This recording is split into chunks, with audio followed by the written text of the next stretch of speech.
Bismillahirrahmanirrahim. Assalamualaikum warahmatullahi wabarakatuh. Kami dari kelompok 3 akan mempresentasikan terkait materi 3 jenis argumen induktif. Kelompok kami terdiri dari saya sendiri, Helmi Febrian, ada Mas Nur Ahmad Bayu, ada Norma Rofi Arini, Dimas Chandra, ada Miftah Safira, dan Sandi Firda. Mari kita masuk ke slide selanjutnya.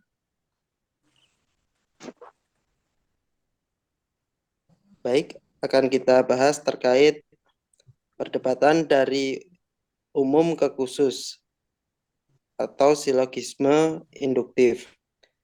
Kebanyakan X merupakan Y. Dia adalah X, maka dia merupakan Y. Jadi, dalam kenyataannya, silogisme induktif sering disajikan dengan pernyataan umum atau tanpa pernyataan khusus. Dengan kata lain, kekuatan silogisme induktif itu sendiri terletak pada pernyataan umumnya.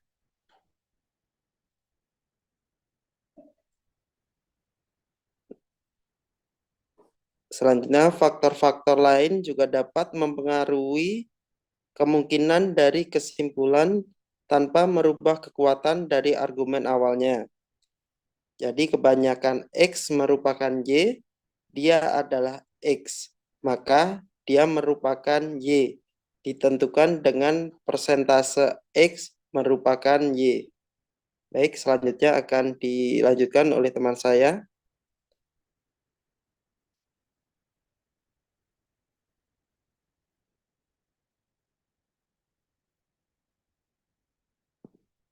Baik, akan saya lanjutkan.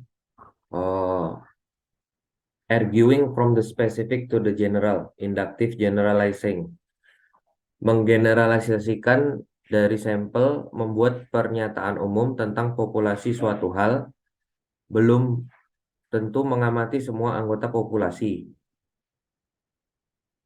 Dengan menggeneralisasi dari sampel, kita membuat pernyataan umum tentang populasi suatu hal ketika kita belum mengamati semua anggota populasi.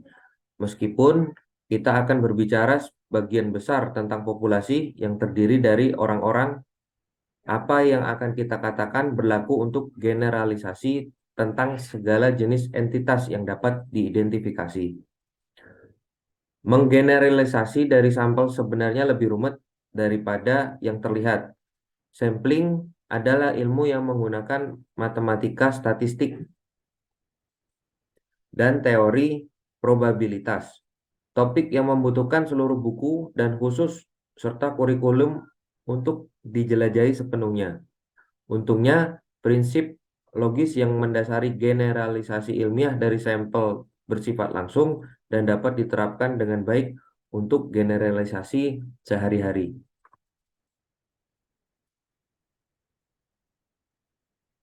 Kekuatan interferensi dari premis yang menyatakan bahwa proporsi sampel XS adalah YS, hingga kesimpulan bahwa proporsi yang sama dari semua XS adalah YS, jelas tergantung sepenuhnya pada apakah proporsi XS yang YS dalam sampel sama dengan proporsi semua XS yang merupakan YS. Ada beberapa faktor yang dapat mencondongkan proporsi.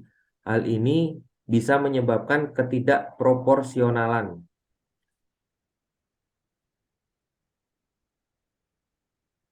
Yang dapat juga mempengaruhi ada atau tidaknya fitur yang kita perhatikan. Misalnya, partai politik yang disukai orang dikaitkan dengan etnis, ras, usia, pendapatan, agama, lokasi geografis. Kemudian faktor-faktor yang ada atau tidak dalam populasi dapat mempengaruhi ada atau tidak adanya fitur yang kita minati, akan kita sebut sebagai faktor keterkait. Ketika sampel berisi sejumlah hal yang tidak proporsional yang memiliki faktor terkait tertentu, maka sampel tersebut dikatakan bias sehubungan dengan faktor tersebut. Lanjut. Introductive argument from analogy atau argumen induktif dari analogi. Analogi dapat dinilai sebagai hal yang berguna mencerahkan, tepat, akurat. Tetapi suatu hal yang tidak dapat dikatakan tentang analogi adalah apakah itu benar atau salah. Disebut argumen dari analogi sebenarnya adalah argumen dari klaim bahwa dua hal keduanya memiliki karakteristik atau sifat tertentu, atau penalaran induktif dengan cara membandingkan dua hal atau yang didukung sehingga dirumuskan kesimpulan berdasarkan persetujuan tersebut.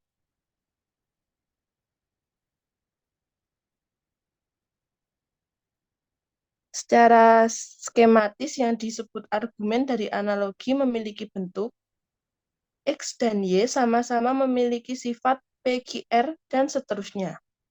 X memiliki fitur F. Oleh karena itu, Y memiliki fitur F. Ada beberapa hal yang harus dipertimbangkan dalam penalaran analogi. Yang pertama, jumlah kesamaan antara X dan Y. Kedua, jumlah perbedaan antara X dan Y. Tiga, keragaman antara kesamaannya. 4. Jumlah entitas yang termasuk dalam perbandingan istilah atau X.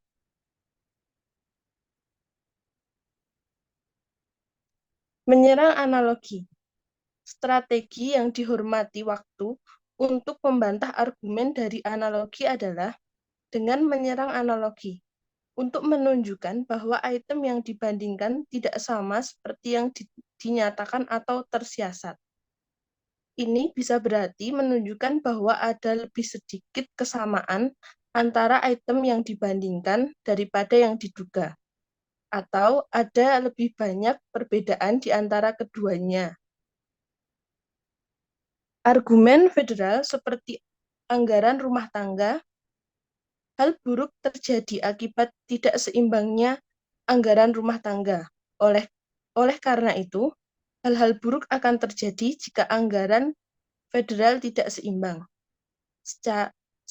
Secara skematis ini adalah X seperti Y, X memiliki fitur F, oleh karena itu, Y memiliki fitur F.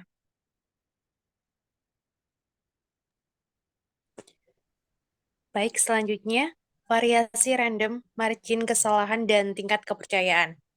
Dalam hal ini, konsep kunci untuk generasi ilmiah adalah variasi acak.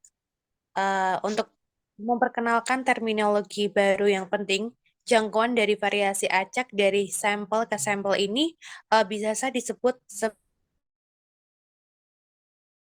dan ini dinyatakan sebagai rentang poin presentasi di mana variasi acak akan terjadi. Dan untuk melihat cara kerjanya, bisa dimisalkan kita mengambil banyak sampel acak dari 1000 dalam kurung N min 1000 pemilih terdaftar. Proporsi pemilih yang terdaftar sebagai Demokrat di setiap sampel akan bervariasi secara acak dari satu sampel ke sampel lainnya. Selanjutnya, dengan melihat tabel, kita dapat melihat bahwa semakin besar ukuran sampel margin kesalahan berkurang. Kita juga dapat melihat dua hal lainnya. Yang pertama, perhatikan bagaimana sampel kecil memiliki margin kesalahan yang besar. Dan yang kedua, perhatikan tabel di bawah ini, 10 min 1, margin kesalahan menyempit sangat cepat karena ukuran sampel meningkat dari 10 menjadi 25. Tetapi saat kita turun ke kolom, penyempitan margin kesalahan melambat.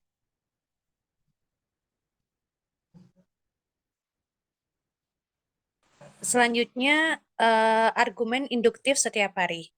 Yang pertama ada margin kesalahan informal dan indikator tingkat keyakinan. Indikator margin error dan tingkat kepercayaan informasi ini dan ekspresi lain yang melakukan pekerjaan yang sama memungkinkan untuk mengungkapkan perkiraan tentang kekuatan argumen dan mengungkapkan fakta jika salah menilai. Contohnya, seorang pria menamai anjingnya Hello Get Over Here, berusaha meyakinkan kami bahwa anjing itu tidak mengancam seperti yang terlihat dari taringnya. Anjing Deadgum itu tidak mau menggigit, katanya kepada kami. Saya telah membuat banyak lubang dan terah ini tidak menggigit. Jadi, argumennya adalah silogisme induktif. Lubang tidak menggigit anjing itu adalah lubang karena itu tidak akan menggigit.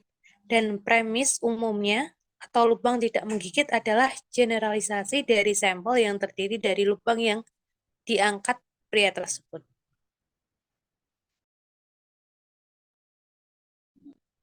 Ya, akan saya lanjutkan kesalahan dalam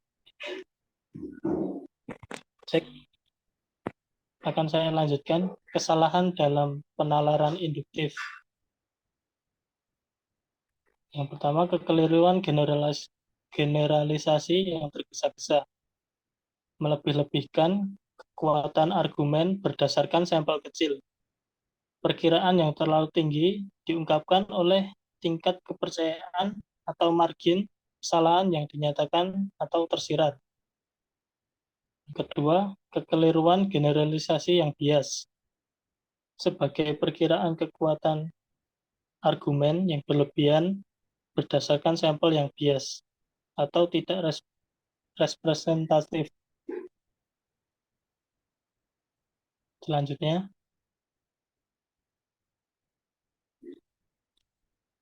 konversi induktif terlarang. Sebagian besar X adalah Y. Tidak berarti bahwa sebagian besar Y adalah X. Dan dari fakta bahwa sedikit X adalah Y, tidak berarti bahwa sedikit Y adalah X. Titik-titik X adalah Y. Oleh karena itu, titik-titik Y adalah X.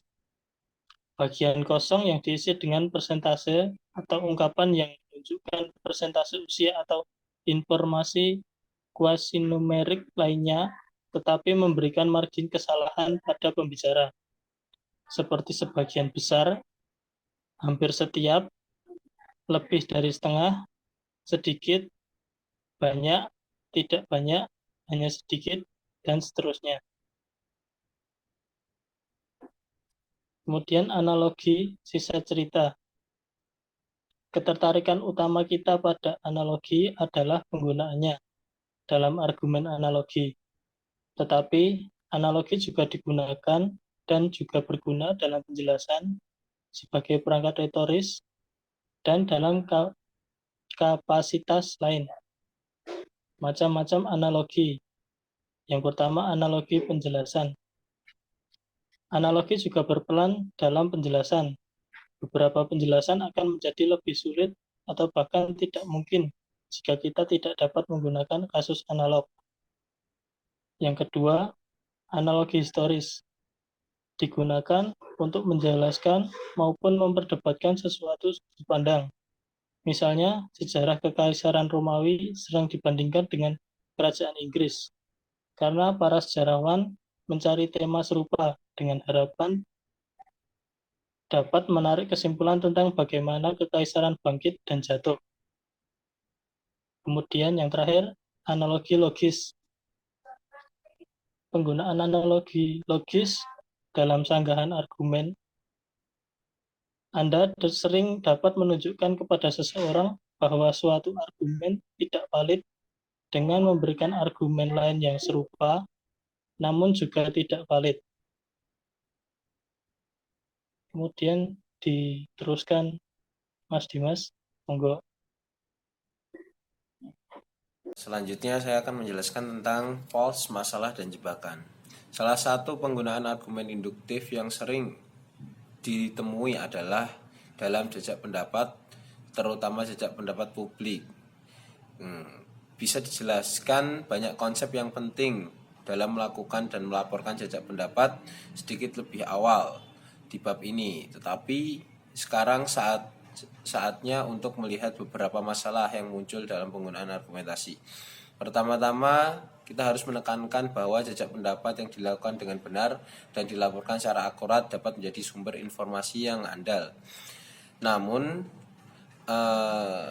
segera menambahkan bahwa banyak jejak pendapat yang Anda dengar dan baca tidak dilakukan dengan benar. Dan seringkali orang yang melaporkan hasil tidak dapat membedakan antara jejak pendapat baik dan buruk. Kita tidak bisa masuk ke setiap cara yang mungkin sebuah jejak pendapat bisa gagal. Tapi berikut akan kita perhatikan dua contoh paling banyak. Yang pertama adalah sampel yang dipilih sendiri, dan yang kedua adalah pertanyaan miring. Sampel yang dipilih sendiri, ingat bahwa generalisasi dari sampel hanya sebagai keterwakilan sampel. Oleh karena itu, ingatlah ini, tidak ada polling yang dapat dipercaya jika anggota sampel ada di sana atas pilihan mereka sendiri. Ketika sebuah stasiun televisi meminta pemirsanya untuk menelpon untuk mengungkapkan pendapat tentang suatu subjek, hasilnya sangat sedikit memberitahu kita tentang apa yang dipikir seluruh populasi tentang subjek itu. Dan selanjutnya adalah pertanyaan miring. Pertanyaan miring. Sumber utama ketidakandalan dalam praktik jajak pendapat adalah susunan kata yang dari pertanyaan. Dimungkinkan untuk mengajukan hampir semua pertanyaan penting dengan berbagai cara. Pertimbangan sepasang pertanyaan ini. Menurut Anda, apakah Dewan Sekolah harus menyetujui permintaan guru untuk gaji lebih tinggi? Atau menurut Anda masuk akal bagi guru sekolah umum setempat untuk meminta bayaran? Lalu pertanyaan-pertanyaan ini pada dasarnya menanyakan hal yang sama, tetapi Anda sebaiknya mengharapkan lebih banyak jawaban negatif untuk versi pertama daripada versi kedua. Gitu. Selanjutnya saya akan menjelaskan adalah bermain dengan angka. Semakin besar dengan kejadian yang ditentukan secara kebetulan dan berulang, semakin dekat alternatif yang akan mendekati rasio yang dapat diprediksi. Ini tidak serumit kedengarannya. Secara metaforis, itu hanya mengatakan bahwa jumlah besar berperilaku lebih baik daripada jumlah kecil. Inilah idenya. Karena lemparan koin adil tunggal, yaitu tidak ada koin tertimbang, tidak ada prestidigitasi, memiliki peluang 50% untuk muncul kepala. Kita mengatakan bahwa rasio kepala dan ekor yang dapat diprediksi adalah 50%. Hukum angka besar mengatakan bahwa semakin banyak membalik yang Anda sertakan, semakin dekat dengan 50% rasio head to tails. Alasan mengapa angka yang lebih kecil tidak sesuai dengan persentase dan juga angka yang lebih besar adalah bahwa setiap pembalikan atau rangkaian pembalikan pendek dapat dihasilkan hampir semua jenis hasil. Hukum bilangan besar berlaku dalam banyak keadaan. Itulah alasan mengapa kita membutuhkan ukuran sampel minimum, meskipun metode pemilihan sampel kita sepenuhnya acak, untuk menyimpulkan generalisasi dengan keyakinan apapun. Kita memerlukan sampel dengan ukuran tertentu sebelum kita dapat mempercayai angka untuk berperilaku. Sebagaimana mestinya, sampel yang lebih kecil meningkatkan kemungkinan pengambilan sampel secara acak kesalahan. Sudah di akhir presentasi, kurang lebihnya mohon maaf. Saya tutup. Wassalamualaikum warahmatullahi wabarakatuh.